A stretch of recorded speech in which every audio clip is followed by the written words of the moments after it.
we have a little Felicity Huffman update. Yes, is it we what do. you expected? So we know that Felicity Huffman was facing a felony charge that carried up to a 20-year penalty, 20-year sentence, and she only got 2 weeks in prison.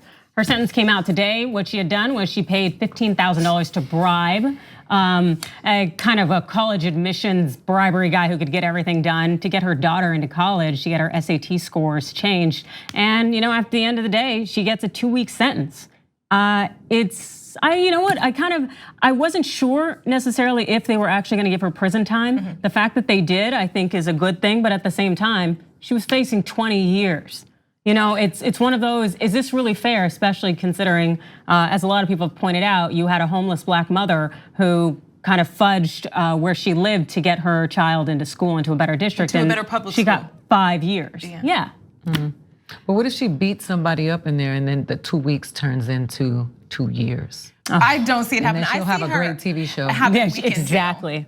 Where she's got 6 weeks to report to jail. We don't know exactly how it's supposed to. I see her getting a week in jail and then getting like time served because of good behavior, or showing up and then I don't know. And the thing is, it's gonna be the weakest jail. Yeah, it's gonna be so weak. It'll be like minimal security, low security. You have a dormitory style. You probably won't even have any perimeter up. She'll walk to 7-Eleven, come back when she wants. Like, this is just gonna be, it's gonna be day camp. Yeah, to be fair, I don't even want to spend one day in a federal prison day camp, but this is not a lot of time. And for those of you sympathizers who see a reflection of yourself in Felicity and are breaking on the inside because of what's being said here, then if you don't want Felicity to go to jail, then let's not send black people who are poor and struggling to jail for doing desperate things out of the conditions that were set by what happened long before and hasn't been able to balance the floor for us. So if you don't want Felicity to go to jail,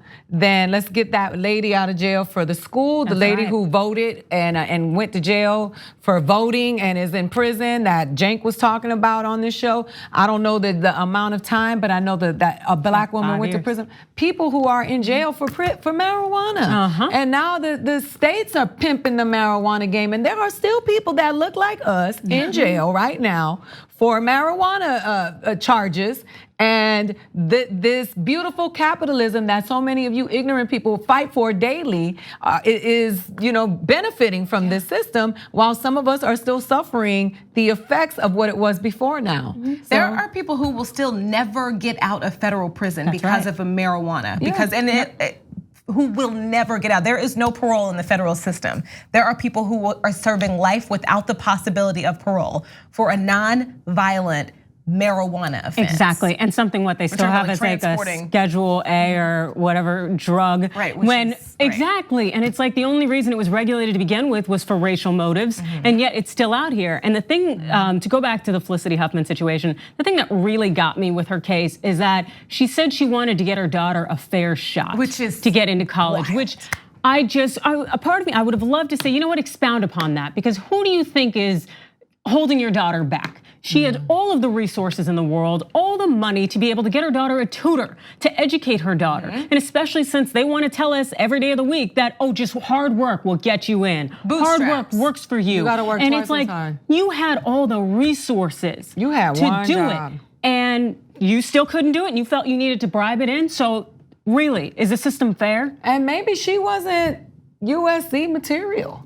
Maybe she could have been at another school. Everybody ain't going to Harvard. You know what I mean? That doesn't mean anything.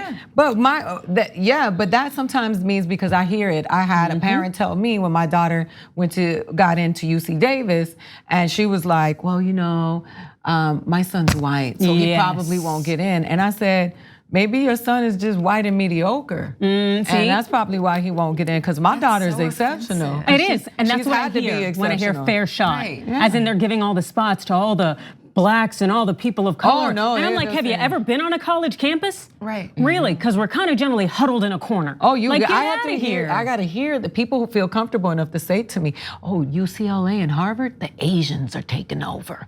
Like, they say stuff like that. Which is absolutely ridiculous. Talking about, there was a piece in what I wanted to ask before I even go off topic is, why do you think William H. Macy wasn't charged? Do you think they just didn't have enough to prove no. He was on the phone calls. Oh, they had enough. He was on the phone calls. I think it's a matter of the fact that this is how our society works, that he's a big player and you'd get studios involved essentially, and you have a lot of people that you don't want to upset and disrupt. And so they just went after her. But no, he was on the phone calls. There were plenty of things they could have charged him with. They went with her. And I see more sympathetic in court. Exactly. And it's just like, I think it's just the power of just kind of this game and the fact that it's run by white males. And she's a really good actress. Yeah, oh God, yeah, I have no doubt. And the thing is, this is just gonna help her as far as I'm concerned. I watched like, American that gives you Dream. character. She's a real good actress. I watched Desperate Housewives. Yeah. No, she's good. Compelling. You are so, I don't know. Look, I don't love these. I'm not gonna hold up these people on a pedestal who do. You know how hard my daughter and my son had to work to get into these colleges? Thank you. Twice and 3 times as hard. That's right. No apologies. No. And I didn't have money to bribe anybody. On the go? Don't worry, we got you covered. You can still listen to TYT at our new podcast network. Find us on Apple Podcasts, the Google Play Store, or at tyt.com/podcast.